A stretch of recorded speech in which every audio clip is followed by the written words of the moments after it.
प्यारे बच्चों, नमस्कार।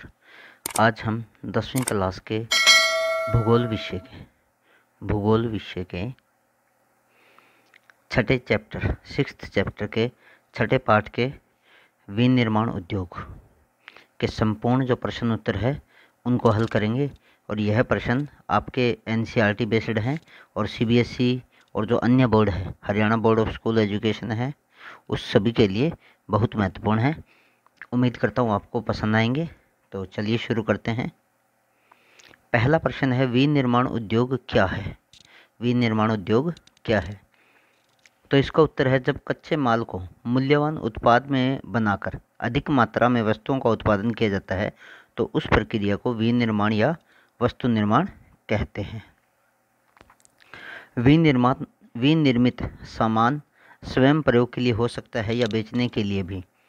विनिर्माण के अंतर्गत हस्तकला से लेकर उच्च तकनीक तक बहुत सी मानवीय गतिविधियां आ जाती हैं, किंतु इस शब्द का उपयोग प्राय औद्योगिक उत्पादन के अर्थ में किया जाता है, जिसमें कच्चा माल बड़े पैमाने पर तैयार माल में बदला जाता है।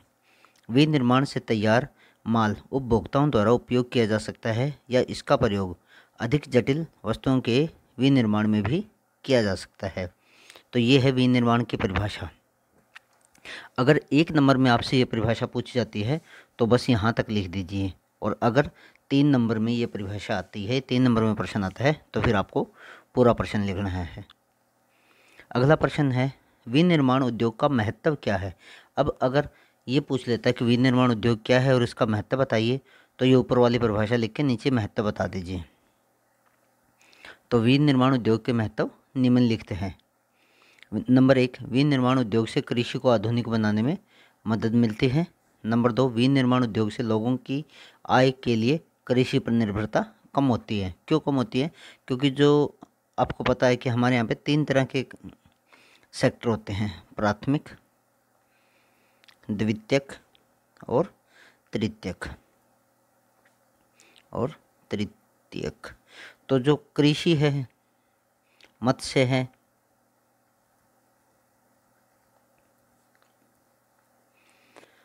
खनन है, ये सब के सब प्राथमिक में आते हैं। और जो इनके ऊपर निर्भर हैं, जो उद्योग धंधे वगैरह हैं, ये सारे के सारे द्वितीयक में आते हैं। और जो बीमा वगैरह है, बीमा है, डॉक्टर है, ये सब के सब तीसरे में आते हैं। द्वितीयक होते हैं वो प्राथमिक पे निर्भर करते हैं, और तृतीयक होते हैं ये किसी पे भी निर्भर नहीं करते। और किसी देश में जब अधिकतर रोजगार द्वितीयक या तृतीयक पे होता है तो वो देश विकसित देश की बनने की ओर अग्रसर होता है। तो इससे क्या है, कृषि पर निर्भरता कम होती है, अर्थात जो हमारा प्राथमिक सेक्टर है उस पर निर्भरता कम होती है। इससे बेरोजगारी और गरीबी दूर करने में मदद मिलती है, क्योंकि जब द्वितीयक सेक्टर पे काम धंधे जब लोग ज़्यादा करेंगे तो सिंपल सी बात है, बेरोजगारी और गरीबी दोनों दूर होगी। विनिर्माण के द्वारा उत्पादित वस्तुओं से निर्यात बढ़ता है, जिससे विदेशी मुद्रा देश में आती है। किसी देश में बड़े पैमाने पर विनिर्माण होने से देश में संपन्नता आती है। विनिर्माण से प्राइमरी और सेकेंडरी सेक्टर में रोजगार के अवसर बढ़ाने में भी मदद मिलती है। अगर आप इसका स्क्रीनशॉट लेना चाहते हो तो इसको प्रश्न को थोड़ा सा, स्क्रीन को मैंने बड़ा कर दिया, जूम कर दिया है। अब आप इसका स्क्रीनशॉट भी ले सकते हो। और ये इससे जो पहले वाला प्रश्न है ये भी थोड़ा साइज में बड़ा कर दिया है, ताकि अगर आप चाहो तो इसका स्क्रीनशॉट आसानी से ले सको। ये पहला प्रश्न है और ये दूसरा प्रश्न है, इसका आप आराम से स्क्रीनशॉट ले लीजिए, ताकि अगर आप इसको उतारना चाहो तो। अगला प्रश्न देखते हैं, उद्योगों की अवस्थिति को प्रभावित करने वाले कारक कौन कौन से हैं? तो उद्योगों की अवस्थिति को प्रभावित करने वाले प्रमुख कारक निम्नलिखित हैं। नंबर 1, कच्चे माल की उपलब्धता। नंबर 2, श्रम की उपलब्धता। नंबर 3, बाजार की उपलब्धता। नंबर 4, आधारभूत ढांचे की उपलब्धता। नंबर 5, पूंजी की उपलब्धता। और नंबर 6, ऊर्जा की उपलब्धता। भी अगर हमें कहीं पे कोई उद्योग लगाना है तो उसके लिए क्या चाहिए? कच्चा माल हमें आसपास उपलब्ध होना चाहिए, श्रम की उपलब्धता होनी चाहिए, अर्थात काम करने वाले श्रमिकों की उपलब्धता होनी चाहिए, उस कच्चे माल से जो माल बनेगा उसको बेचने के लिए बाजार होना चाहिए, और आधारभूत ढांचे की उपलब्धता होनी चाहिए जो उद्योगों को बनाने के लिए चाहिए, पूंजी की उपलब्धता होनी चाहिए, और ऊर्जा की उपलब्धता होनी चाहिए। जैसे उद्योग को चलाने के लिए अगर कोयले की ज़रूरत है या अगर बिजली की ज़रूरत है तो उसकी हमें आसपास उपलब्धता होनी चाहिए। अगला प्रश्न है, कृषि पर आधारित उद्योगों के उदाहरण दो। तो कपास है, जूट है, सिल्क है, रबड़ है, चीनी है, चाय है, कॉफ़ी है, ये सब के सब कृषि पर आधारित उद्योग हैं। अगला प्रश्न है, खनिज पर आधारित उद्योगों के उदाहरण दो। तो लोहा इस्पात उद्योग है, सीमेंट उद्योग है, एल्युमिनियम उद्योग है, पेट्रोकेमिकल्स है, आदि हैं। ये सारे के सारे क्या हैं? खनिजों पर आधारित उद्योग हैं। अगला प्रश्न है, आधारभूत उद्योगों से आप क्या समझते हैं? जो उद्योग अन्य उद्योगों को कच्चे माल और अन्य सामान की आपूर्ति करते हैं उन्हें आधारभूत उद्योग कहते हैं। जैसे लोहा इस्पात उद्योग है, तांबा प्रगलन उद्योग है, एल्यूमिनियम प्रगलन उद्योग हैं। ये सब के सब क्या है? आधारभूत उद्योग हैं। अगला प्रश्न है, सार्वजनिक उद्योग से आप क्या समझते हैं? जो उद्योग सरकारी एजेंसियों द्वारा प्रबंधित होते हैं या चलाए जाते हैं। यहाँ पे आप चलाए जाते भी लिख सकते हो, चलाए जाते हैं, उन्हें पब्लिक सेक्टर कहते हैं, उन्हें सार्वजनिक कहते हैं। उदाहरण के लिए सेल, भेल, ONGC। ये सेल है, steel authority of India limited है। और अगला प्रश्न है, कोऑपरेटिव सेक्टर से आप क्या समझते हैं? कोऑपरेटिव कहते हैं सहकारी को, कोऑपरेटिव कहते हैं सहकारी को। जिन उद्योगों का प्रबंधन कच्चे माल के निर्माता या सप्लायर या कामगार की या दोनों के द्वारा किया जाता है उन्हें कोऑपरेटिव सेक्टर कहते हैं। जिनमें जो उद्योग होते हैं उनके अंदर मतलब सरकार और सरकार के साथ उस उद्योग को जो निर्माता या सप्लायर है या जो कामगार हैं उनका अंदर सहयोग होता है। इस प्रकार के उद्योग में संसाधनों को संयुक्त रूप से इकट्ठा किया जाता है। इस सिस्टम में लाभ या हानि को अनुपातिक रूप से वितरित किया जाता है। मशहूर दूध कोऑपरेटिव अमूल है, जो आपने अमूल का नाम सुना होगा, अमूल दूध आता है, अमूल घी आता है, ये सब के सब क्या है? कोऑपरेटिव के उदाहरण हैं। महाराष्ट्र का चीनी उद्योग इसका एक और उदाहरण है। लिज्जत पापड़ है, अमूल है, ये भी कोऑपरेटिव सेक्टर का एक अच्छा उदाहरण है। तो चलिए अगला प्रश्न देखते हैं। जूट उद्योग मुख्य रूप से हुगली नदी के आसपास क्यों स्थित है? तो ये जो हुगली नदी है ये पश्चिम बंगाल के अंदर है। कहाँ है? पश्चिम बंगाल के अंदर है। और भारत का जो जूट उद्योग है वो इसके आसपास ही स्थित है। हुगली घाटी के मुख्य गुण हैं जूट उत्पादक क्षेत्रों से निकटता। तो जो हुगली घाटी है उसके मुख्य गुण क्या है कि एक तो ये जूट उत्पादक क्षेत्र है उससे निकटता है, दूसरा यहाँ पे सस्ता जल यातायात है, तीसरा रेल और सड़क का अच्छा जाल है, चौथा है जूट के परिष्करण के लिए प्रचुर मात्रा में जल की उपलब्धता है, और पश्चिम बंगाल, बिहार, उड़ीसा और उत्तर प्रदेश से मिलने वाले सस्ते मजदूर है, श्रमिक है। इसलिए जूट उद्योग मुख्य रूप से हुगली नदी के आसपास स्थित है। तो ये क्या है कि जो हुगली नदी है, एक मिनट में आपको मैं दिखाता हूँ।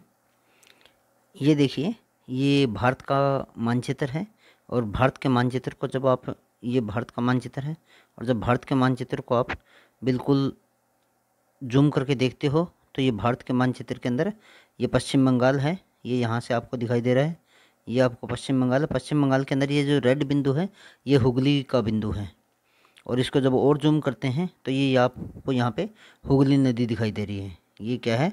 हुगली नदी है। और इस हुगली नदी ये आगे जाके ये जो नीले रंग में आपको दिखाई दे रही है रेड कलर से लेके, ये जैसे आपको रेड कलर में दिखाई दे रही है, इसके बाद में यहाँ से ये आगे जाके, और ये देखिए, ये आपको ये लिखा हुआ है हुगली रिवर, ये आपका लिखा हुआ है हुगली रिवर। तो ये हुगली नदी है, ये पीछे से आ रही है, कोलकाता इसी के किनारे बसा हुआ है। और ये इसके अलावा और जो इसमें दानकुनी है, कोलकाता है, चिनसुरा है, ये कुछ इसके किनारे शहर बसे हुए हैं। तो इसके आसपास, हुगली नदी के आसपास यहाँ पे आपको जो जूट का उद्योग है वो मिलते हैं। तो चलिए आगे देखते हैं। भारत का चीनी उद्योग दक्षिण की तरफ क्यों शिफ्ट कर रहा है?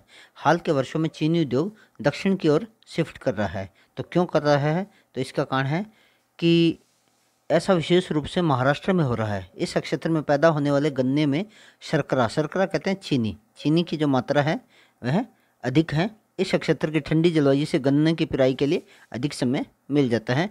ये प्रमुख कारण है जिसके कारण जो गन्ना है वो दक्षिण भारत की ओर सरक रहा है, चीनी उद्योग है, सॉरी। अगला हमारा प्रश्न है, स्टील के उत्पादन और खपत को किसी देश के विकास के सूचक के रूप में क्यों लिया जाता है? लोहा इस्पात उद्योग एक आधारभूत उद्योग है क्योंकि लोहे का इस्तेमाल मशीनों को बनाने में होता है। इस कारण से स्टील का उत्पादन और खपत को किसी भी देश के विकास के लिए सूचक के रूप में लिया जाता है। अगला प्रश्न है, भारत के मोटर गाड़ी उद्योग पर एक टिप्पणी लिखिए। आज भारत में लगभग हर प्रकार की मोटर गाड़ी बनती है। 1991 की उदारवादी नीति 1991 में जब मनमोहन सिंह वित्त मंत्री थे तब एलपीजी की नीतियां अपनाई गई थी। एल का मतलब था लिबरलाइजेशन, पी का मतलब था प्राइवेटाइजेशन और जी का मतलब था ग्लोबलाइजेशन। तो उदारीकरण की नीतियां कहते हैं। उदारवादी नीतियों के कारण कई मोटर गाड़ी कंपनी ने भारत में काम शुरू किया था। आज का भारत मोटर गाड़ियों के लिए अच्छा बाजार बन गया है। अभी भारत में कार और मल्टी यूटिलिटी व्हीकल के 15 निर्माता, कमर्शियल व्हीकल के 9 निर्माता और दोपहिया वाहनों के 15 निर्माता हैं। मोटर गाड़ी उद्योग के मुख्य केंद्र है दिल्ली, गुड़गांव, मुंबई, पुणे, चेन्नई, कोलकाता, लखनऊ, इंदौर, हैदराबाद, जमशेदपुर, बंगलोर, साणंद, पंतनगर और ये इसके कुछ प्रमुख केंद्र है। गुड़गांव के अंदर आपको पता है जो मारुति है, होंडा है, इस तरह की बहुत सारी कंपनियां गुड़गांव के अंदर काम करती हैं। तो चलिए अगला प्रश्न देखते हैं। नई औद्योगिक नीति के मुख्य बिंदुओं का वर्णन करो। नई औद्योगिक नीति का प्रमुख बिंदु इस प्रकार है। यह विश्वव्यापीकरण प्रक्रिया पर जोर देता है। इसमें निजीकरण को बढ़ावा मिला है। इसमें निवेश को बढ़ावा मिला है और अधिक स्वतंत्रता के कारण विदेशी कंपनियां भारत आई हैं। ये नई औद्योगिक नीति है। अगला प्रश्न है, कृषि आधारित उद्योग कौन से हैं? अभी पीछे हमने पढ़ा था कि कृषि आधारित उद्योग कौन कौन से हैं, लेकिन अब ये प्रश्न है कि कृषि आधारित उद्योग किसे कहते हैं? वे सभी उद्योग जिनके लिए कच्चे माल कृषि क्षेत्र से प्राप्त होता है कृषि आधारित उद्योग कहलाता है, जैसे चीनी उद्योग। अगला प्रश्न है, सार्वजनिक और निजी उद्योग में अंतर बताइए। सार्वजनिक उद्योग ऐसे उद्योग जिसके संचालन की जिम्मेवारी सरकार के हाथ में होती है, जिसमें प्राय भारी उद्योग एवं आधारभूत उद्योगों को शामिल किया जाता है। दुर्गापुर, भिलाई, राउरकेला, बोकारो जैसे इस्पात उद्योग सार्वजनिक उद्योग के उदाहरण हैं।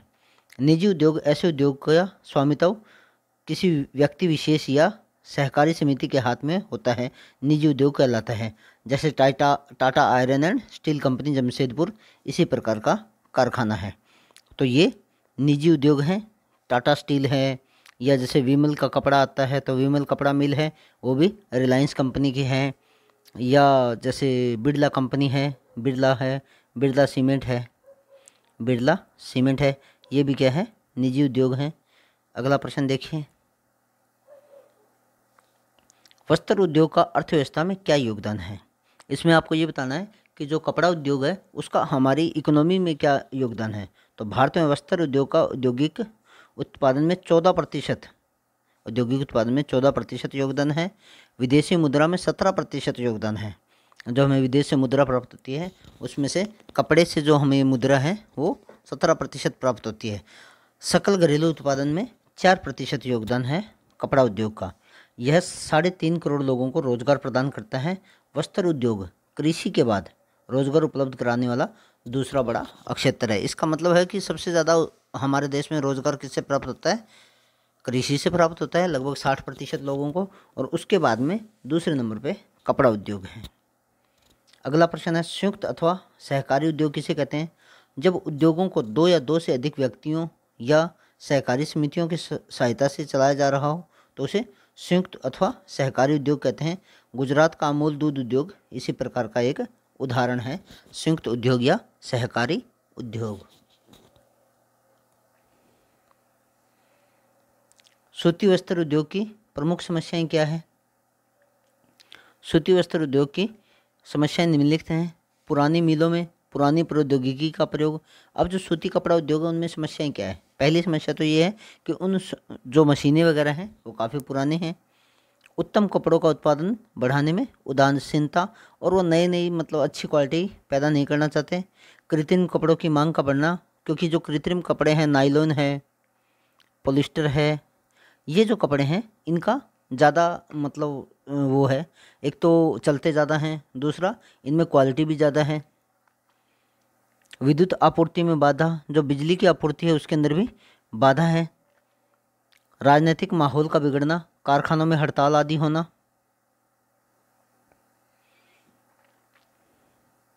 अगला है कर्मचारियों के समय अनुकूल प्रशिक्षण और आधुनिक तकनीकों की जानकारी देने की व्यवस्था न होने के कारण उत्पाद की गुणवत्ता और मात्रा प्रभावित होना। अगला प्रश्न है औद्योगिक क्षेत्र में पर्यावरण प्रदूषण रोकने हेतु कोई 3 उपयुक्त सुझाव दें।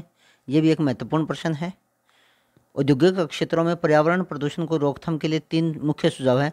कारखानों में ऊंची चिमनियों को लगाया जाना चाहिए और चिमनी में प्रदूषक पदार्थों को अलग करने वाले उपकरणों को लगाया जाना चाहिए। एक तो जो उनकी चिमनी होती है वो काफ़ी ज़्यादा ऊंचाई पे होनी चाहिए ताकि उनका धुआं है वो ऊपर चला जाए और आम आदमियों को नुकसान ना करे। दूसरा, अपशिष्ट पदार्थों को शोधित करके पानी में गिराना चाहिए तथा गंदे मल और जल का शोधन करके पुनः उपयोग लायक बनाया जाना चाहिए। तीसरा है ध्वनि प्रदूषक यंत्र का प्रयोग किया जाना चाहिए। तो ये है प्रमुख जो इसके सुझाव है। चिमनियाँ ऊंची लगाई जानी चाहिए, ध्वनि प्रदूषक नियंत्रण यंत्र का प्रयोग करना चाहिए, अपशिष्ट पदार्थों को शोधित करके पानी में गिराना चाहिए ताकि नदी का जल खराब ना हो। अगला प्रश्न है सिले सिलाई वस्त्रों का उद्योग कहाँ विकसित है। तो तैयार वस्त्रों का उद्योग हल्के उद्योग के रूप में पूरे भारत में फैला हुआ है। जयपुर में है, सूरत में है, लखनऊ में है, लुधियाना में है, श्रीनगर में है, कोलकाता में है। इसका सर्वाधिक प्रसार हुआ है। मेरठ में, मुरादाबाद में, आगरा, बुलंदशहर इत्यादि में होजरी व सिले सिलाई वस्त्रों के लिए प्रसिद्ध है। होजरी के अंदर ये जो बनियान वगैरह होते हैं, जुराबे वगैरह होती हैं, इस तरह की चीज़ें आती हैं। वैश्वीकरण का लघु उद्योगों पर क्या प्रभाव पड़ा है। वैश्वीकरण के कारण देशी एवं लघु उद्योगों के सामने एक बड़ी चुनौती खड़ी हो गई है जिससे उन्हें अनेक समस्याओं का सामना करना पड़ा है। आज मध्यम तथा उच्च वर्ग के लोग ब्रांड वाले उत्पादों को अधिक खरीदते हैं। परिणाम स्वरूप उद्योगों को या तो बंद हो गए हैं या फिर भारी मात्रा में कर्मचारियों की छंटनी करनी पड़ रही है। अतः हम कह सकते हैं कि इसका विपरीत प्रभाव भी पड़ा है। तो क्या है कि जो वैश्वीकरण है, वैश्वीकरण से जहाँ पे बड़े उद्योग थे उनको तो फ़ायदा हुआ है, उनको अच्छी टेक्नोलॉजी मिली है, अच्छी क्वालिटी मिली है, लोगों को फ़ायदा हुआ है कि उन्हें अच्छी क्वालिटी की चीज़ें मिली हैं। लेकिन जो छोटे उद्योग थे उन्हें नुकसान हुआ है। अगला प्रश्न है एल्युमिनियम उद्योग, जो 22वां हमारा प्रश्न है। एल्युमिनियम उद्योग की स्थापना के लिए सस्ती विद्युत आपूर्ति आवश्यक क्यों है। तो देखिए, प्रति टन एल्युमिनियम निर्माण के लिए 18,600 किलोवाट विद्युत की आवश्यकता होती है। मतलब 1 टन एल्युमिनियम को तैयार करने के लिए 18,600 किलोवाट विद्युत की आवश्यकता पड़ती है। और जब एल्युमिनियम तैयार किया जाता है तो उसके कुल खर्चे का 30 से 40% तक विद्युत पर खर्चा हो जाता है। मतलब जो एल्युमिनियम उद्योग होता है या जितने भी ये जो धातु वाले उद्योग होते हैं उन सभी धातु उद्योग के अंदर विद्युत की आपूर्ति बड़ी ज़रूरी होती है। जैसे लोहे की भट्टी होती है तो बताते हैं जो लोहे की भट्टी होती है जिसके अंदर लोहे को गलाया जाता है, उस भट्टी को इतना तापमान चाहिए लोहे को पिघलाने के लिए, इतनी ज़्यादा बिजली चाहिए और उसे आप 1 सेकंड के लिए भी बंद नहीं कर सकते। क्योंकि अगर आपने 1 सेकंड भी उसको बंद कर दिया और वो ठंडी हो गई तो आप उसको दोबारा से शुरू नहीं कर सकते। इससे स्पष्ट है कि इस उद्योग के लिए सस्ती विद्युत आपूर्ति आवश्यक है। तो देखिए 1 टन के लिए कितनी किलोवाट बिजली की ज़रूरत है और इसके जो कुल खर्चा है उसमें से 30 से 40% तक विद्युत से प्राप्त होता है। तो चलिए अगला प्रश्न देखते हैं। बहुराष्ट्रीय कंपनियां किसे कहते हैं। ऐसी कंपनियां जो किसी एक देश में स्थित मुख्यालय से अनेक देशों में उत्पादन और सेवाओं का नियंत्रण करती है और अरबों रुपए की पूंजी वाली हों, बहुराष्ट्रीय कंपनी कहलाती हैं। मतलब जैसे सोनी कंपनी है, टोयोटा कंपनी है, हुंडई कंपनी है, ये सब के सब क्या है, मल्टीनेशनल कंपनी है। मल्टीनेशनल कंपनी MNC कहते हैं। ये मत सोचिए कि सिर्फ विदेशों की है, भारत की भी हैं। जैसे टाटा है, भारत की कंपनी है, बाहर भी टाटा सूमो बेचती है, बोलेरो गाड़ियाँ बेचती है, महिंद्रा गाड़ियाँ बेचती हैं, हीरो कंपनी है। ये सब के सब क्या है, MNC है। भारत में रेडीमेड वस्त्र पार्क की स्थापना क्यों की गई। भारत में रेडीमेड वस्त्रों के निर्यात को प्रोत्साहित करने के लिए तमिलनाडु में, ये एक तिरुपुर जिला है वहाँ पे, के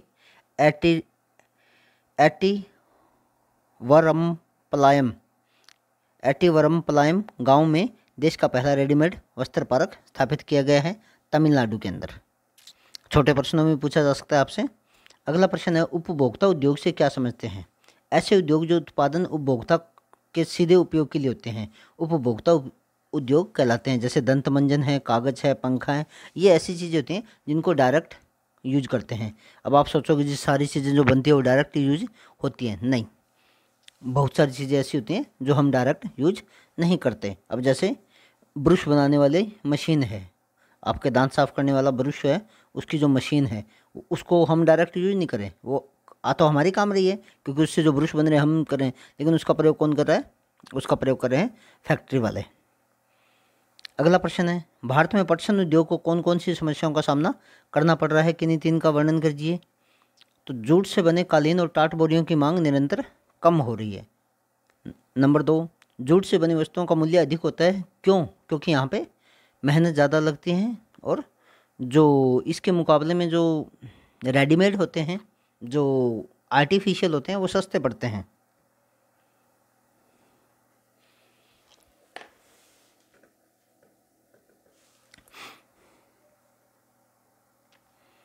जूट से बनी वस्तुओं का मूल्य अधिक होता है। और तीसरा है कृत्रिम धागा से बने सामान। कृत्रिम धागे से बने सामान के बढ़ते हुए प्रचलन ने भी जूट उद्योग के लिए समस्या उत्पन्न कर दी है, क्योंकि जूट से जैसे टाट है, बोरी है, ये चीज़ें बनाई जाती हैं, रस्सियाँ बनाई जाती हैं। तो इसकी बजाय जो ये रस्सियाँ हैं वो नायलॉन है, इनसे बन रही हैं, इनसे वो तैयार हो रही हैं और वो ज़्यादा टिकाऊ भी हैं। पश्मीना ऊन किस प्रकार तैयार किया जाता है? अगला प्रश्न है, पश्मीना ऊन एक विशेष नस्ल की बकरियों के बालों से तैयार किया जाता है, जो कि बहुत ही नरम एवं मुलायम होता है और बहुत गर्मी देता है। अगला प्रश्न है, तापीय प्रदूषण किसे कहते हैं? जब उद्योगों तथा तापघरों से गर्म पानी को बिना ठंडा, दूसरा आएगा, ये गलत लिखा गया, बिना ठंडा किए ही नदियों तथा तालाबों में छोड़ दिया जाता है तो जलीय जीव जंतु मरने लगते हैं। इस प्रकार से उत्पन्न प्रदूषण तापीय प्रदूषण कहलाता है।